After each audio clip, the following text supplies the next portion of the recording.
नजर आए। बिहार के 5 पुलिस अधिकारियों पर कार्रवाई, एडीजी ने जारी किया नोटिस। बिहार के मोतिहारी में प्रधानमंत्री शहरी आवास योजना में ली जा रही है घूस। जमीन के सर्वे के लिए तैनात प्राइवेट अभियंता ले रहे हैं घूस। पुलवामा के बामनू में सुरक्षा बलों ने 3 आतंकवादियों को किया ढेर। मुठभेड़ में सेना के 4 और एसओजी का 1 जवान घायल। 30 घंटे से चल रहा था इनकाउंटर। एनजीओ फंड को लेकर विवाद में फंसी अपर्णा यादव। सफाई में कहा, आरटीआई टेररिज्म से बदनाम करने की हो रही है साजिश। एमपी के मुरैना जिले के गांव में आजादी के 70 साल बाद भी बिजली, पानी, सड़क, स्कूल जैसी बुनियादी सुविधाएं नहीं। सरकार ने नहीं ली सुध। और पर्यटन केंद्र के तौर पर विकसित होगा मेहसाणा का वडनगर स्टेशन। इसी स्टेशन के स्टॉल पर चाय बेचते थे पीएम मोदी।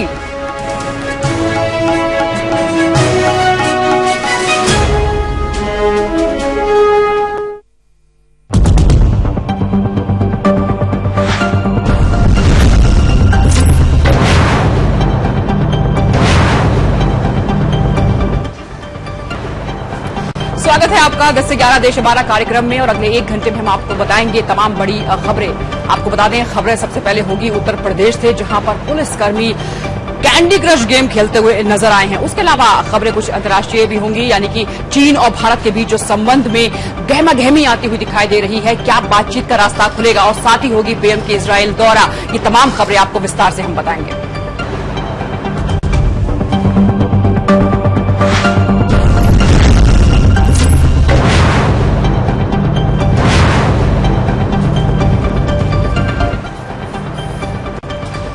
ताज्जुब की बात है कि सीएम भाषण दे रहे हों, बड़े बड़े वादे कर रहे हों, दावे कर रहे हों कि कैसे राज्य में विकास लाया जाए, कैसे वो तमाम योजनाएं जो पीएम का सपना है उसको साकार किया जाए। बहुत मेहनत हो रही है इस पर, लेकिन हो क्या रहा है जरा असलियत देखिए आप अपने टीवी स्क्रीन पर।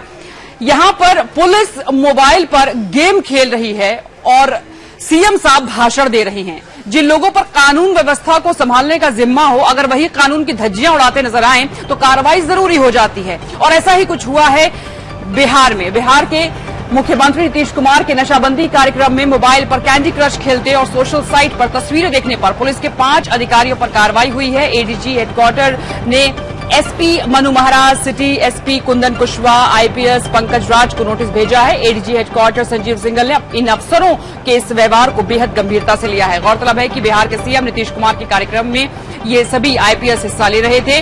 सीएम के संबोधन के दौरान ये अफसर सीएम की बात को न सुनते हुए अपने मोबाइल पर गेम खेलते नजर आए, जिसके बाद विभाग ने इन सभी को नोटिस जारी किया।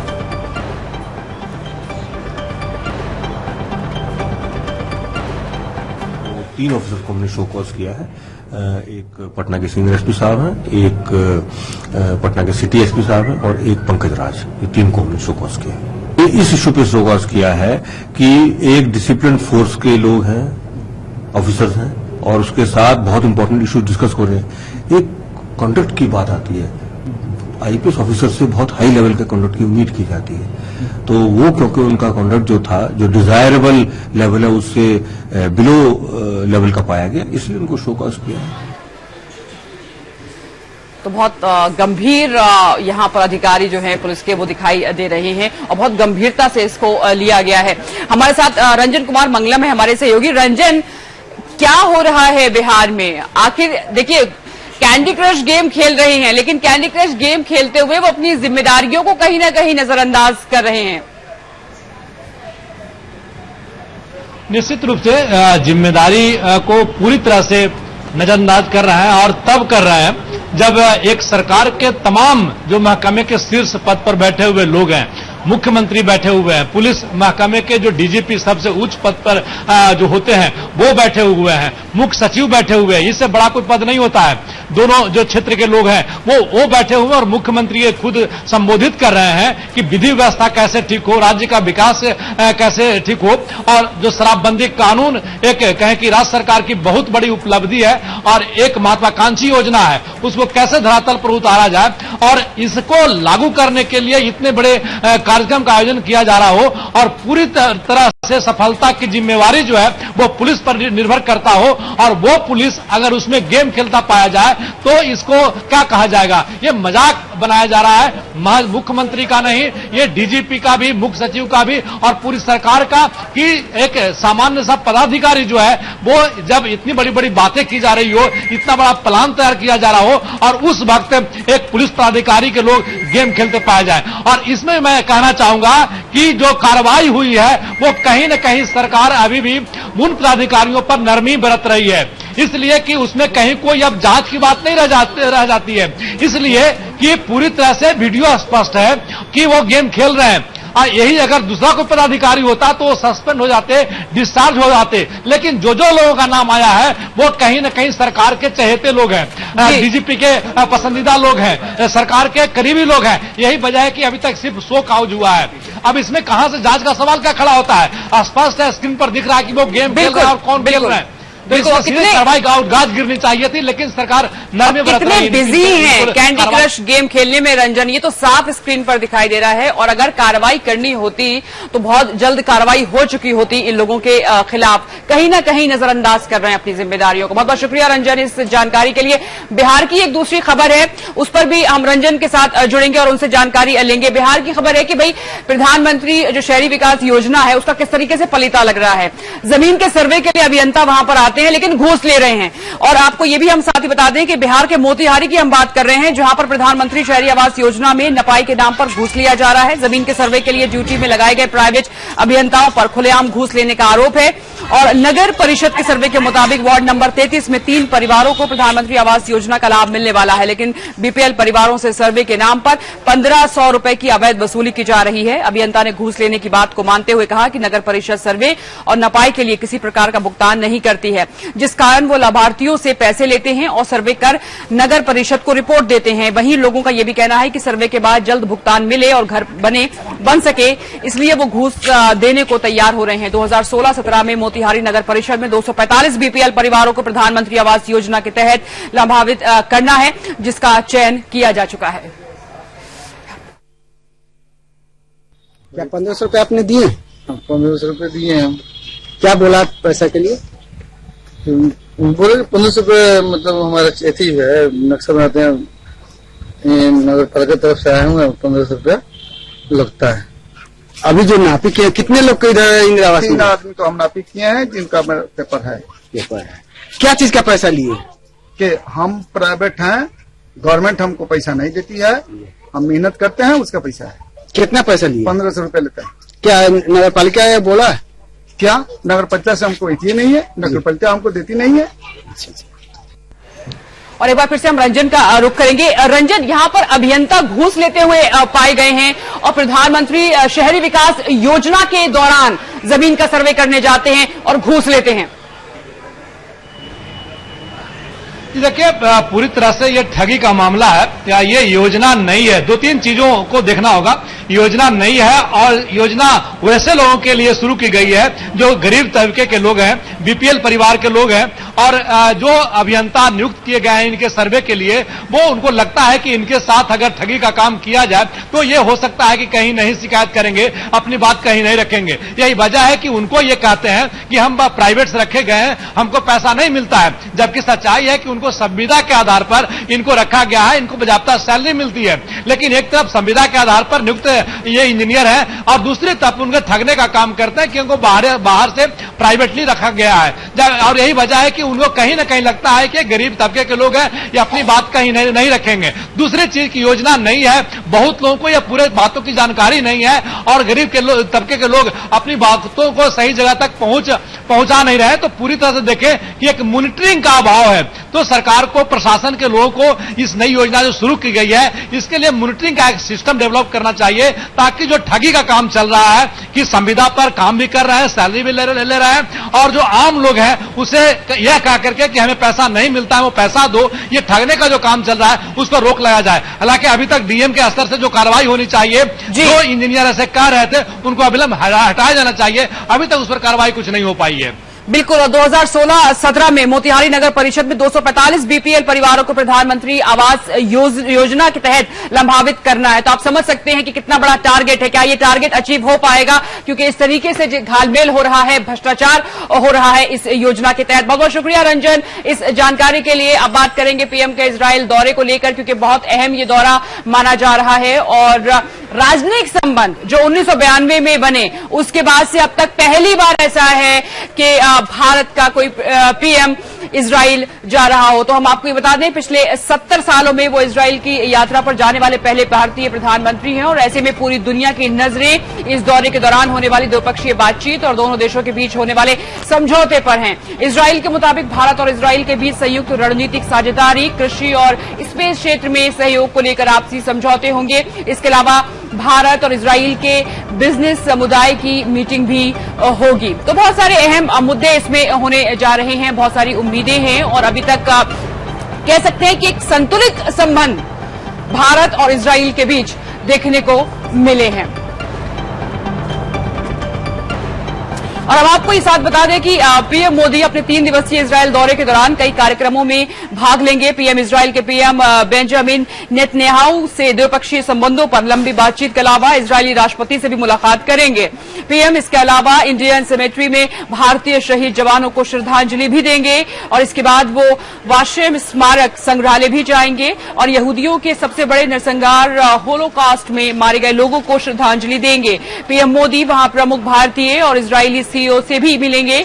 इजराइल में कई अहम प्रौद्योगिकी स्थल का भी पीएम मोदी के दौरे का कार्यक्रम है। बहुत सारे कार्यक्रम हैं और ये भी कहा जा रहा है कि इतनी भव्य तैयारी, इतना बड़े स्वागत की तैयारी शायद ही किसी लीडर के लिए हुई हो जो इजराइल में हुई है पीएम नरेंद्र मोदी के लिए। चलिए और कुछ जान लेते हैं। हमारे सहयोगी नीरज हमारे साथ मौजूद हैं। नीरज, सबसे पहले तो ये दौरा कितना अहम माना जा रहा है, और दूसरी बात जो निकलकर आ रही है कि जो फिलिस्तीनी नेता हैं उनसे नहीं मिलेंगे नरेंद्र मोदी जी, बाकी जो तमाम लीडर्स पूरे देश पूरी दुनिया के जाते हैं वो मिलते हैं अक्सर जब भी इजराइल दौरा उनका होता है यहां पर। और दूसरी बात ये कि यहूदियों में बहुत उत्साह देखने को मिल रहा है पीएम के इस दौरे से। देखिए बिल्कुल प्रधानमंत्री नरेंद्र मोदी का दौरा बहुत ही ऐतिहासिक है। ऐतिहासिक इस मायने में कि किसी भी भारतीय प्रधानमंत्री का पहला दौरा है इजराइल में। इसके पहले राष्ट्रपति प्रणब मुखर्जी ने 2015 में इजराइल की यात्रा की थी। और एक बार इतिहास में जाना चाहेंगे हुमरा के 1950 में जब इजराइल को भारत ने मान्यता दी थी, उसके बाद करीब 42 सालों तक दोनों देशों में संबंध जो है औपचारिक राजनयिक संबंध नहीं बन पाए थे। लेकिन 1992 से लेकर अब तक यानी 25 सालों में भी कोई भी बड़ा राजनीतिक जो है वो चाहे राष्ट्रपति के स्तर का हो या प्रधानमंत्री के स्तर का अब तक इजराइल नहीं पहुंचा था। लेकिन 2015 में राष्ट्रपति प्रणब मुखर्जी पहुंचे और अब प्रधानमंत्री नरेंद्र मोदी जो है वो पहुंच रहे हैं। अब से थोड़ी देर बाद निकल जाएंगे इजराइल की यात्रा पे और 4 बजे पहुंचने का कार्यक्रम है। वहां प्रधानमंत्री जो इजराइल के प्रधानमंत्री हैं बेंजामिन नेतन्याहू वो उनका स्वागत करेंगे। और 2 दिनों के दौरे के दौरान लगातार बेंजामिन नेतन्याहू लगातार प्रधानमंत्री के संपर्क में रहेंगे। तो महत्वपूर्ण दौरा भारत के लिहाज से। और सबसे खास बात आपने जो कहा कि फिलिस्तीन नहीं जाएंगे, अब तक जो भारतीय नेता दौरा करते रहे हैं वो फिलिस्तीन भी जाते रहे, यानी बैलेंस करने की रणनीति रही है फिलिस्तीन और इजराइल के बीच। लेकिन पहली बार ऐसा होगा। और इससे पहले गृह मंत्री राजनाथ सिंह जब पहुंचे थे वो सिर्फ इजराइल गए थे और अब प्रधानमंत्री फिलिस्तीन नहीं जाएंगे, इजराइल जाएंगे। पूरे दौरे के दौरान जो है हुमरा 3 समझौते पे हस्ताक्षर होना है, जिसमें एक महत्वपूर्ण समझौता अंतरिक्ष के क्षेत्र में है। बिल्कुल नीरज, हम चाहेंगे आप बने रहिए हमारे साथ और ताजा अपडेट के साथ। और फिलहाल ये सीधी तस्वीरें हम अपने दर्शकों को दिखा रहे हैं। पीएम रवाना होने वाले हैं इजराइल के लिए। बड़ा ही ऐतिहासिक दौरा है ये पीएम का, और साथ ही क्योंकि पहले भारतीय प्रधानमंत्री हैं जो जा रहे हैं इजराइल, और इजराइल से बहुत सारी उम्मीदें भी हैं। और अभी तक के जो संबंध हैं काफी अच्छे रहे हैं और उम्मीद ये की जा रही है कि इन 2 लीडर्स के बीच जो बातचीत होगी उससे बहुत कुछ निकल कर आने वाला है। बहुत सारी उम्मीदें यहां पर टिकी हुई हैं। अगर हम विकास को लेकर बात करें, खासकर मेक इन इंडिया जो कि एक महत्वाकांक्षी योजना कह सकते हैं, सपना कह सकते हैं पीएम का, उसको साकार करने के लिए लगातार कोशिश में है यहां पर नरेंद्र मोदी। और एक बार फिर से हम रुख करते हैं नीरज का। नीरज, बहुत सारी उम्मीदें हैं और बहुत सारे यहां पर कह भी सकते हैं कि मुद्दे भी होने वाले हैं इस बातचीत में, चाहे वो आतंकवाद हो, सुरक्षा, कृषि, पानी, ऊर्जा सेक्टर हो। सरप्राइज क्या हो सकता है जो माना जा रहा है, जो खबरें आ रही हैं कि इजराइल सरप्राइज कर सकता है कुछ? देखिए, सबसे पहले तो महत्वपूर्ण बात यह है कि प्रधानमंत्री नरेंद्र मोदी के दौरे की शुरुआत से पहले ही इजराइल के विदेश मंत्री ने साफ कहा है कि पाकिस्तान समर्थित जो आतंकवाद होता है भारत के खिलाफ, उसको लेकर भारत का समर्थन किया है और आतंकवाद को खत्म करने की वकालत की है। तो पहला बयान इजराइल की तरफ से प्रधानमंत्री नरेंद्र मोदी के दौरे से पहले ये आया है। इसके अलावा मैंने बताया कि अंतरिक्ष के क्षेत्र में सहयोग होना है, पानी और के क्षेत्र में एक सहयोग प्रस्तावित है, और इसके अलावा एक और एग्रीमेंट होना है दोनों देशों के बीच। और महत्वपूर्ण बात बता दें हुमरा की इजराइल के साथ जहां तक संबंध है, भारत जो है फूक फूक कर कदम अब तक रखते रहे पिछले 40 और 25 67 69 सालों की बात करें, उसकी वजह यह है कि भारत को लगातार यह लगता रहा है कि अगर इजराइल से संबंध बढ़ाएंगे तो अरब देशों में मैसेज गलत जाएगा, और इसके अलावा घरेलू स्तर पर भी एक खास समुदाय के लोग नाराज हो सकते हैं। लेकिन पिछले 25 सालों में संबंध सुधरे, और खास बात यह कि जब भी एनडीए सरकार आती है तो इजराइल के साथ संबंध जो है वो गर्मजोशी से बढ़ाए जाते। तो ऐसे में जिस तरह से मौजूदा में भारत में एनडीए सरकार की स्थिति है, जिस तरह से आंकड़ों में मजबूत है एनडीए, तो ऐसे में लगता है कि आने वाले वर्षों में इजराइल के साथ संबंध जो है और भी बढ़ेंगे, मजबूत होंगे। चलिए, और भी बढ़ेंगे, मजबूत होंगे, करीबियां बढ़ेंगी नीरज इस मुलाकात से, जैसे कि उम्मीद है। बहुत बहुत शुक्रिया आपका इस जानकारी के लिए। और आपको बता दें, एक बहुत ही अहम फैसला हाई कोर्ट का, SC ST के किसी व्यक्ति के खिलाफ अगर अपमानजनक टिप्पणी सोशल मीडिया पे कोई भी शख्स करता है, उसके खिलाफ बहुत सख्त कार्रवाई होगी। और इस पर आपको बता दें, बार बार कोर्ट सख्त हुआ है किसी भी इस तरह की टिप्पणियों से। और अब सोशल मीडिया पर SC ST के किसी व्यक्ति के खिलाफ अपमानजनक बात लिखने वाला शख्स कानूनी मुश्किलों में फंस सकता है। दिल्ली हाईकोर्ट ने एक ऐसे मामले में सुनवाई के दौरान ग्रुप में चैट की जाने वाली अपमानजनक बातों को दंडनीय अपराध माना है। हाईकोर्ट ने साफ कर दिया कि SC ST अत्याचार निषेध एक्ट 1989 इस समुदाय के लोगों पर सोशल मीडिया पर की गई जातिगत टिप्पणियों पर भी लागू होगा। दरअसल एक महिला ने अपनी देवरानी पर सोशल नेटवर्किंग साइट्स के जरिए प्रताड़ित करने का आरोप लगाया था। महिला के मुताबिक उसकी देवरानी ने उसके लिए धोबी शब्द का इस्तेमाल किया था, और वहीं आरोपी ने यह दलील दी थी कि उसने अपने पोस्ट में अपनी जेठानी का कोई जिक्र नहीं किया था और धोबी समुदाय की महिलाओं को लेकर पोस्ट लिखा था। हालांकि कोर्ट ने राजपूत महिला को राहत देते हुए FIR खारिज कर दी है, लेकिन साफ कर दिया कि इस तरह की टिप्पणी बर्दाश्त नहीं की जाएगी। तो इस तरह की टिप्पणी से बचें। जो भी आप लोग अपने आम भाषा में कुछ शब्दों का इस्तेमाल करते हैं, वो अब आप नहीं कर पाएंगे। सुमन है हमारे साथ, और बहुत ही अहम खबर है ये। यहाँ पर अक्सर देखा गया है कुछ इस तरीके के शब्द बोले जाते हैं एक दूसरे पर कटाक्ष करते हुए, लेकिन अब वो बर्दाश्त नहीं होंगे अगर सोशल मीडिया पर इस तरह के शब्दों का इस्तेमाल हुआ। सुमन है हमारे साथ। सुमन, इसको किस तरीके से देखें? एक बहुत ही अहम फैसला। देखिए, अहम फैसला तो मानिए, क्योंकि हाईकोर्ट का ये डिसीजन है। हाईकोर्ट के डिसीजन को लोगों को मानना पड़ेगा, लेकिन जब तक सामाजिक अवेयरनेस की जरूरत जो है, उस पर अगर सामाजिक जागरूकता नहीं आती है, तब तक इस तरह के डिसीजंस, कई और डिसीजंस हैं जिसमें कहा गया उसके बाद उनके खिलाफ कार्रवाई हुई। तो यहां अब सोशल मीडिया की बात हो रही है कि सोशल मीडिया पे जो लगातार इस्तेमाल, सोशल मीडिया का गलत इस्तेमाल हो रहा है, जहां गलत गलत टिप्पणियां की जाती हैं SC ST के खिलाफ, ये सारी चीजें नहीं होनी चाहिए। ये कल के जो ऑर्डर हैं उससे क्लियर हुआ है। इसलिए अब जब भी, क्योंकि आप जानते हैं व्हाट्सएप या फेसबुक या ट्विटर्स या दूसरी चीजों का आप इस्तेमाल करते हैं, तो सावधानी से करें, क्योंकि कोर्ट का डायरेक्शन आ चुका है, आपके खिलाफ कार्रवाई हो सकती है। वैसे व्यक्ति के खिलाफ जो इस तरह के शब्दों का इस्तेमाल फेसबुक पे बहुत ज्यादा करते हैं, कभी ब्राह्मण, कभी जाटव, कभी राजपूत, कभी किस तरह के शब्दों का इस्तेमाल पूरा एक समझिए कि प्रायोजित कार्यक्रम के तौर पर देखा जा रहा है लगातार कुछ दिनों से। तो इसलिए कल के जो ऑर्डर हैं वो ऑर्डर से साफ है कि अब थोड़ी सावधानी बरती है, क्योंकि कोर्ट अगर सख्त होता है तो परेशानी बढ़ सकती है। सोशल मीडिया पे धड़ल्ले से लोग इस्तेमाल करते हैं। अब चलिए, सावधानी इस तरह की टिप्पणी जब कोर्ट की तरफ से आती है सुमन, एक बहुत अच्छा, एक बहुत ही स्ट्रांग मैसेज जनता में जाता है। बहुत बहुत शुक्रिया आपका इस जानकारी के लिए। छोटा सा यहाँ पर हम ब्रेक ले रहे हैं, और ब्रेक के उस पार आपको हम बताएंगे मध्य प्रदेश का ऐसा गांव 70 साल आजादी को हो गए, उसके बावजूद भी नहीं पहुंची है ना तो बिजली, ना पानी और न स्वास्थ्य की तमाम सुविधाएं। छोटे से ब्रेक के बाद बताएंगे पूरी खबर।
कभी तेज खबर, कभी ताजा खबर, कभी पहली खबर। इस शोर और भागम भाग में दब जाती है असली खबर।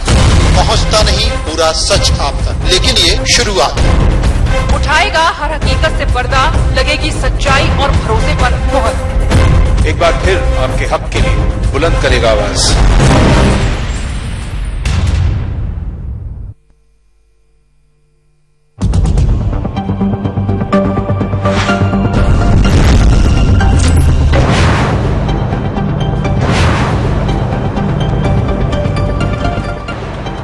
और यहाँ पर हम बात करेंगे मध्य प्रदेश के एक ऐसे गांव की जहां पर ना तो बिजली है, ना पानी है और ना स्वास्थ्य की तमाम सुविधाएं और ना ही शिक्षा पहुंची है। ऐसा क्यों है? क्यों ऐसे गांव को नजरअंदाज किया जाता है? क्यों नहीं वहां पर जो नेता है, मंत्री हैं, उनकी निगाह वहां तक जाती है कि किस तरीके से लोग वहां पर जीने को मजबूर हैं? ये हम आपको बता रहे हैं। मुरैना जिला मुख्यालय से महज 18 किलोमीटर दूर नदुआ पूरा गांव आजादी के 70 दशक बाद भी बुनियादी सुविधाओं के लिए तरस रहा है। गांव में ना तो बिजली है, ना पानी, सड़क और स्कूल का भी अभाव है। आलम यह है कि गांव का कोई आदमी शिक्षित नहीं है और अस्पताल के अभाव में लोगों को मरीज को चारपाई पर लाद कर मुख्य मार्ग पर पहुंचाना पड़ता है, तब जाकर लोग अस्पताल पहुंच पाते हैं। गांव के बच्चे 2 जून की रोटी के लिए चंबल नदी में ट्यूब के सहारे सिक्के बीनते हैं और वही उनका एक काम है, एक जरिया है, और जहां मगरमच्छ का खतरा भी मंडराता रहता है। उज्ज्वला योजना के सही हकदार ये गरीब ग्रामीण आज भी चूल्हे पर ही रोटी बनाते हैं। बरसात में ये गांव टापू बन जाता है। हकीकत तो ये है कि आज भी इस गांव के लोग आजाद भारत का सही मायने ढूंढने की कोशिश कर रहे हैं, लेकिन ना तो सरकार को इससे मतलब है, ना ही मुरैना से चुने गए जनप्रतिनिधि को। सरकार और जिम्मेदार अधिकारी राज्य में भले ही विकास का ढिंढोरा पीटते हों, लेकिन इस गांव का विकास करने में नाकाम रहे हैं, या फिर पौधारोपण करके एक वर्ल्ड रिकॉर्ड बनाने की फिराक में जो हमारे नेता मंत्री होते हैं, शायद अगर वो ये रिकॉर्ड बना लें कि ये तमाम गांव जो हैं इन तमाम सुविधाओं से लैस होंगे और किसी को कोई ऐसी परेशानी नहीं होगी, तो शायद एक और वर्ल्ड रिकॉर्ड बन जाए। पढ़ने जाते हो? नहीं, स्कूल नहीं है। पढ़ना चाहते हो? हाँ। तो ये क्या करते हो काम आप चंबल में? पैसे ढूंढते हैं। कहाँ ढूंढते हो? कहाँ? चंबल में। कितने मिलते हैं? 25-30 रुपए। क्या करते हो उनका? सब सब्जियाँ आती है। तो घर में और कोई काम नहीं करता? नहीं है, नहीं कुछ। ये चंबल में मगर रहते हैं, जानवर वैसे रहते हैं, तो डर नहीं लगता? लगता है। कभी कुछ हुआ है कुछ लोगों के साथ? हाँ हुआ है। क्या मजबूरी है? क्या इसलिए करते हो? क्या मजबूरी? क्या सब सब्जियाँ आती है। आती है? स्कूल नाम है। गांव में स्कूल है? पढ़ना चाहती हो? पढ़ो चाहते हैं? स्कूल जाना है? हाँ। तो कैसे जाओगी स्कूल फिर? तो स्कूल है तो स्कूल आता ही तब जाओगे? लाइट नहीं है, रोड नहीं है, सबकी परेशानी है। स्कूल नहीं है यहाँ पे। तो आप और मतलब चक्की ते पीस के जब बच्चन को गुजारा करते हैं और 10-20 रुपया नंद में ढूंढ लाते हैं, उससे खाना वगैरह मतलब सब्जी वगैरह ले आते हैं। तो बच्चे क्या चंबल में जाते हैं? हाँ चंबल में जाते हैं। क्या स्कूल नहीं है? हाँ, उस चक्कर में क्या करते हैं बच्चे? चंबल में पैसे ढूंढते हैं। तो इससे खतरा भी तो रहता है मगर वगैरह। अब खतरा तो नो समझ लो कि खतरा पे तो मजबूरी है। क्यों वैसे काम करेंगे नहीं तो खाएंगे क्या? आपके और लोग घर में क्या करते हैं मजदूर? और कछु नहीं, ये सुतावर वगैरह खुद दिलाते हैं, उससे टाइम पास करते हैं। तो कोई सुविधा नहीं है? कोई सुविधा नहीं है यहाँ पे। तो कोई नहीं है, अनपढ़ है सब। देखो तुम आया तो तुमते भी गाली देने लगे, तुम्हें लट मारी के। क्या अनपढ़ है? बच्चे हैं, क्या जाने। और पढ़े लिखे होते तो देखो समझदारी होती। और स्कूल नहीं है यहाँ पे। नदुआपुरा जो है, जो मुरैना तहसील का नायकपुरा गांव है, उसका मजरा है। वहां पर पिछले साल भी समस्या थी। हर बरसात में वो जो पुरा है वो चारों तरफ पानी से घिर जाता है, तो वहाँ ये दिक्कत तो है। पिछले साल हम लोगों ने वहाँ पे जितने भी परिवार थे सबको आवासीय पट्टे वितरित किए गए थे, जिससे उनको मकान मिल सके। और आपके द्वारा बताया गया कि वहाँ मतलब बिजली, पानी, स्कूल की समस्या है, तो उसको हम मतलब दिखवा लेते हैं और उसका कहीं ऐसी समस्या है तो हम उसको ठीक करवाएंगे। सिर्फ बरसात की परेशानी नहीं है, क्योंकि ये तो मूलभूत सुविधाएं नहीं, मूलभूत सुविधाएं मिलना चाहिए, हर नागरिक का अधिकार है। अगर आपके द्वारा बताया गया तो हम उसको जांच करके सभी सुविधाएं उनको दिलवाएंगे। तो हमारे सहयोगी वीरेंद्र ने कोशिश की हकीकत जानने की, और अभी आपने एसडीएम साहब को भी सुना, उनके बयान को भी सुना कि क्या कहते हुए नजर आए हैं। वीरेंद्र हमारे साथ जुड़ गए हैं। वीरेंद्र, आपसे एसडीएम साहब ये बोलने की कोशिश कर रहे थे कि आपके द्वारा हमें ये खबर मिली है कि गांव में इस तरह का हालात हैं, ना तो बिजली है ना पानी है, और शिक्षा की तो खैर बात ही बहुत दूर है। क्या वोटर आईडी कार्ड है इन लोगों का? बिल्कुल, और आपकी सारी बातें मैं सुन रहा था, और आपने जो जो बातें कही कि जनप्रतिनिधि ध्यान नहीं देते, बिल्कुल इस पर ध्यान देते हैं जनप्रतिनिधि, लेकिन ध्यान वो तभी देते हैं जब चुनाव आता है, क्योंकि कहीं न कहीं इनके वोटों का उपयोग अपने लिए करना जनप्रतिनिधियों का पहला अधिकार है, और उस अधिकार का वो भलीभांति उपयोग करते ही हैं। बड़ी बेशर्मी के साथ में एसडीएम साहब कह रहे थे कि आपने बताया है तो हम इसको ध्यान देंगे। एक जिम्मेदार अधिकारी ये बात कह रहा है कि उसको अपने क्षेत्र के अंतर्गत आने वाले गांव की स्थिति नहीं पता, और सड़क, बिजली और पानी जैसी मूलभूत सुविधाएं वहां पर नहीं है, मनरेगा की योजनाएं वहां पर नहीं चल रही, मुख्यमंत्री की ढेरों योजनाएं, कन्यादान से लेकर बच्चों की पढ़ाई निःशुल्क कराने तक, वो सारी योजनाएं नहीं चल रही, सर्व शिक्षा अभियान वहां पर फेल है। तो ये समझ में आता है कि किस कदर नौकरशाही और जनप्रतिनिधि दोनों के लिए ये केवल यूज एंड थ्रो एक गांव बनकर रह गया है, और साफ तौर पर यह समझ में आता है कि जनप्रतिनिधियों का मकसद केवल एक रहता है कि अशिक्षित अगर मतदाता रहेगा तो उनके लिए ज्यादा सहूलियत होगी, और यही परंपरा इस गांव में भी निभाई जा रही है। बिल्कुल वीरेंद्र, और बड़े दुख की बात यह है कि उसी राज्य का जो मुखिया है वो गिनीज वर्ल्ड रिकॉर्ड बना रहे हैं पौधे लगाकर। आप ये नहीं देख रहे हैं कि जो ये नौजवान पीढ़ी जो यहाँ पर तैयार हो रही है वो शिक्षित नहीं है, वो किस तरीके से अपना जीवन जिएगी, कैसे वो लोग सिक्के बीनते हैं नदियों से इतना खतरा मोल लेकर और अपना रोजी रोटी चलाते हैं। समझ सकते हैं आप कितनी यहाँ पर परेशानी है, लेकिन मुखिया हैं कि वो मानते नहीं है। बहुत बहुत शुक्रिया वीरेंद्र इस जानकारी के लिए। एक दूसरी खबर हम आपको बता रहे हैं, जम्मू कश्मीर के पुलवामा में मुठभेड़ लगातार चल रही है पिछले कई घंटों से, और यहाँ पर 3 आतंकवादियों को मार गिराया है। बामनू में पिछले 30 घंटे से मुठभेड़ चल रही थी, और मुठभेड़ में सेना के 4 जवान और एसओजी का 1 जवान भी घायल हुआ है। मुठभेड़ में सेना के 4 जवान और एसओजी का 1 जवान घायल हुआ है। सेना ने 4 घरों की घेराबंदी कर रखी थी। वहीं बांदीपुरा में भी सुरक्षा बलों पर आतंकी हमला हुआ है, और इसके बाद इलाके को घेर लिया गया है।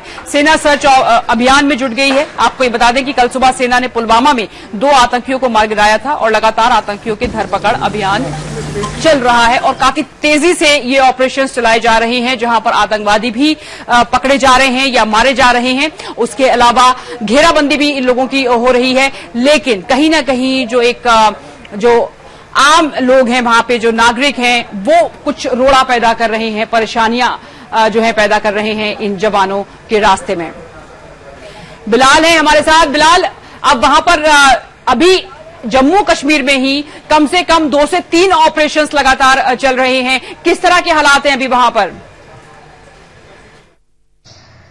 जी बिल्कुल, जो पुलवामा में एनकाउंटर चल रहा था वो एनकाउंटर यानी मुठभेड़ खत्म हो गई है, लेकिन ऑपरेशन अभी जारी है। इसमें 3 मिलिटेंट्स मारे गए हैं, 3 के शव बरामद हुए हैं। इसमें सुरक्षा बलों की तरफ से करीब 1 अफसर समेत 7 सुरक्षाकर्मी जख्मी हो गए हैं, जिनका इलाज चल रहा है, जिन्हें मामूली चोटें आई है।